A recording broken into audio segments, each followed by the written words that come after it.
Hi மாமி. Hi. இன்னைக்கு நம்ம சேனல்ல என்ன ரெசிபி பார்க்க போறோம்? இன்னைக்கு நம்ம சேனல்ல என்ன பார்க்க போறோம்னா புடலங்காய் கூட்டு எப்படி செய்யுதுன்னு நம்ம பார்க்க போறோம். குயிக்கா செய்யலாம். ஓகே.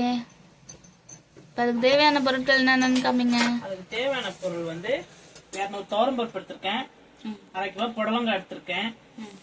ஏன்னா கூட்டுக்கு கொஞ்சம் பருப்பு ஜாஸ்தியா போட்டாதான் நல்லா இருக்கும். வெங்காயம் 2 வெங்காயம், 3 தக்காளி ரொம்ப அதிகமா போடாதீங்க, 4 பச்சை மிளகாய், 20 பூண்டு பல்லு. இதை வச்சு கூட்டு எப்படி செய்ய போறோம் நம்ம பார்க்க போறோம். அப்புறம் ஃபைனல்ல தேங்காய் அரைச்சு காட்டுறேன். ஓகே, இப்போ வந்து குக்கரா அடுப்புல வைக்க போறேன். மஞ்சத்தூள்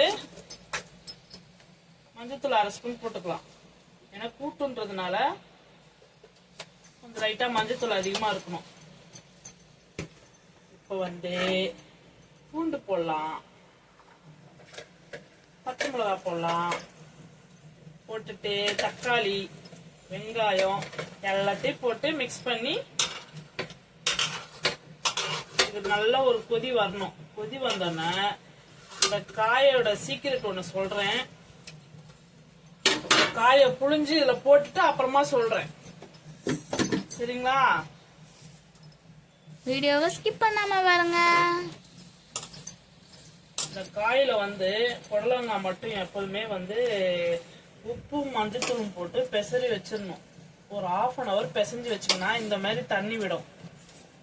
இந்த தண்ணி சேர்த்துக்கிட்டா டேஸ்ட் இருக்காது. புடலங்காய் ஒரு மாதிரி கணக்கணன்னு இருக்கும், சாப்பிட்றதுக்கு நல்லா இருக்காது. இதை வந்து நல்லா இப்போ புழிஞ்சு எடுக்கிறோம். அந்த தண்ணியை ஒட்ட புழிஞ்சு காயை கழுவிட்டு தான் இந்த மாதிரி செஞ்சு வச்சிருக்கேன். அதனால நம்ம மறுபடியும் கழுவ தேவையில்லை. கழுவுனா சப்புனாயிடும், ரொம்ப அதில் உள்ள சத்தெல்லாம் போயிடும். இதுவே பாதி புழிஞ்சு எடுத்துடுறோம். அந்த புடலங்காய் உள்ள ஒரு ஒயிட் கலர்ல இருக்கும் பாத்தீங்களா, பஞ்சு பஞ்சா, இந்த மாதிரி பெசரி வச்சோம்னா அந்த பஞ்சு பஞ்சா உள்ளதெல்லாம் வந்துடும். இப்போ இதை மூடி போட்டு வேக வச்சு தாளிக்கும் போது உங்களுக்கு காட்டுறேன், சரிங்களா? ஓகே. இப்போ வந்து அதுக்கு தேவையான அளவு தண்ணி ஊற்றிக்கலாம். ஊற்றிட்டு இதில் வந்து ஒரு 1/2 ஸ்பூன் உப்பு போடுங்க. கம்மியாக போடுங்க, ஏன்னா உப்பு போட்டு நம்ம பெசரி வச்சிருக்கோம் இல்லையா, அதனால வந்து உப்பு வந்து கம்மியாக போட்டுக்கோங்க. பத்தலைன்னா கூட அப்புறமா ஆட் பண்ணிக்கலாம். இப்போ வந்து 4 பச்சை மிளகாய் போட்டிருக்கறதுனால நான் எப்போதுமே கூட்டுக்கு வந்து சாப்பாட்டுக்கு மெயினாக சாப்பாட்டுக்கு தோசை டிஃபனுக்கு அந்த மாதிரி தான் செய்வேன் நான். அதனால எப்போதுமே மிளகாத்தூள் கொஞ்சம் போடுவேன். எல்லாத்துக்கும் சேர்த்து சாப்பிட்ற மாதிரியா? ஆமா, ஒரே கல்ல 2 மாங்கான்ற மாதிரி போடுவேன். அதனால அந்த மாதிரி போட்டும் செய்யலாம். வெறும் பச்சை மிளகாய் போட்டு இப்போ நம்ம வந்து காரக்குழம்புலாம் வைக்கிறோம்னா வெறும்னே கூட செய்யலாம். எனக்கு அது மாதிரிலாம் செஞ்சா எனக்கு பிடிக்காது. என் பசங்களும் சாப்பிட மாட்டாங்க, எங்க வீட்டுக்காரர் சுத்தமா சாப்பிட மாட்டாரு. அவரு பிடிக்குமோ அதான் நான் பார்த்து பார்த்து செய்வேன், சரிங்களா? இப்போ வந்து இதை வந்து நல்லா கிளறி விட்டுட்டு அடுப்புல வைக்கிறோம். இதை எல்லாத்தையும் ஒன்னா போட்டுடலாம். போட்டுட்டு தேங்காய் அரைச்சி ஊற்றி தாளிக்கும் போது உங்களுக்கு நான் காட்டுறேன், சரிங்களா? இப்போ வந்து அடுப்புல வைக்கிறோம்.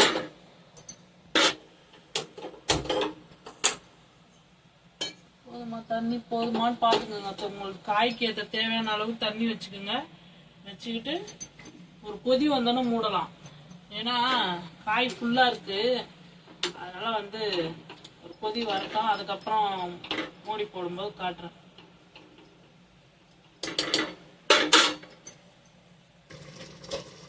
இப்ப நல்லா தள்ளுன்னு கொதிக்குது. எப்பவுமே இந்த மாதிரி கொதிக்க வச்சுட்டு அப்புறமா மூடி போடுங்க. சீக்கிரம் நம்மளுக்கு நல்லா வெந்து நல்லா ஒரு ஸ்டேஜில் கொடுக்கும்.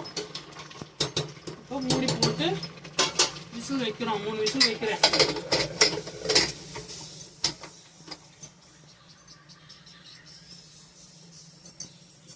ஹாய் ஃப்ரெண்ட்ஸ், வெந்துருச்சு. இப்போ குக்கரை திறந்து காட்டுறேன் எந்த அளவுக்கு வேக வைக்கணும்னு. பாருங்க, நம்ம கூட்ட பாருங்க, இது மாதிரி இருக்கணும். அப்பதான் சாப்பிட்றதுக்கு டேஸ்டா இருக்கும். பருப்பு கம்மியா யூஸ் பண்றதா இருந்தாலும் யூஸ் பண்ணிக்கலாம். நான் பருப்பு அதிகமாக தான் போடுவேன் கூட்டுக்கு. இப்ப தாளிக்க போறோம். தாளிக்கிறதுக்கு தேவையானதை பார்க்கலாம். தாளிக்கிறது பார்ப்போம். அது தேவையானது கடுகு, கருவேப்பிலை, காஞ்ச மிளகாய், தேங்காய், சீரகம் போட்டு அரைச்சி வச்சுக்கணும். கூட்டுக்கு ஸ்பெஷலே வந்து அதுதான். அரைச்சி வச்சிருக்கேன். தாளிக்க போறேன், காட்டுறேன். வந்து 1/2 ஸ்பூன் கடுகு போடுறோம். ஒரு 4 மிளகு போடுங்க. ஏன்னா புடலங்காய் வந்து கோல்டு பிடிக்கும் குழந்தைங்களுக்கு. அதனால 4 மிளகு சேர்த்துடுங்க. அது நல்லா பொரியட்டும்.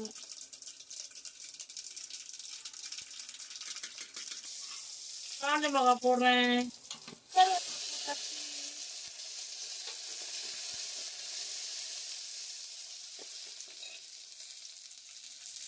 போட்டுட்டு தேங்காவை இதுல போடுறோம். நல்லா ஒரு கிண்டிட்டு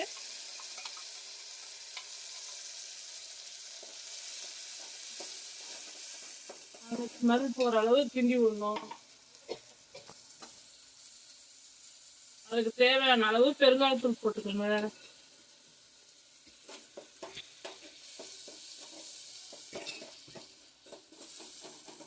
இப்போ தேங்காய நல்லா ஜார்ல உள்ளதெல்லாம் கழுவி இதுல ஊத்தி ஒரு கொதி வந்தோடனே இந்த கூட்டு ரெடி பண்ணி வச்சிருக்கோம் இல்லையா, காய் பருப்புலாம், இதை எடுத்து அதில் மிக்ஸ் பண்ற வேண்டியதான். பொறுமையா ஊத்துங்க, மேலெல்லாம் தெரிக்கும். சூடு வச்சுக்காதீங்க.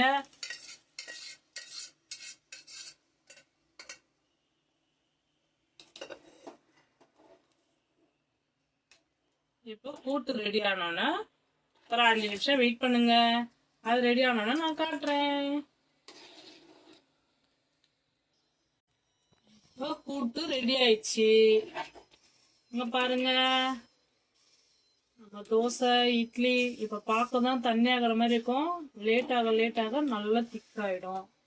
இதுல ஒரு 2 ஸ்பூன் நெய் விட்டு சாப்பிட்டோம்னா அப்படியே அமிர்தம் மாதிரி இறங்கும். நெய்யை ஊற்றி 2 நிமிஷம் கிளறி விட்டுட்டு உங்களுக்கு சேவ் பண்ணி காட்டுறேன்.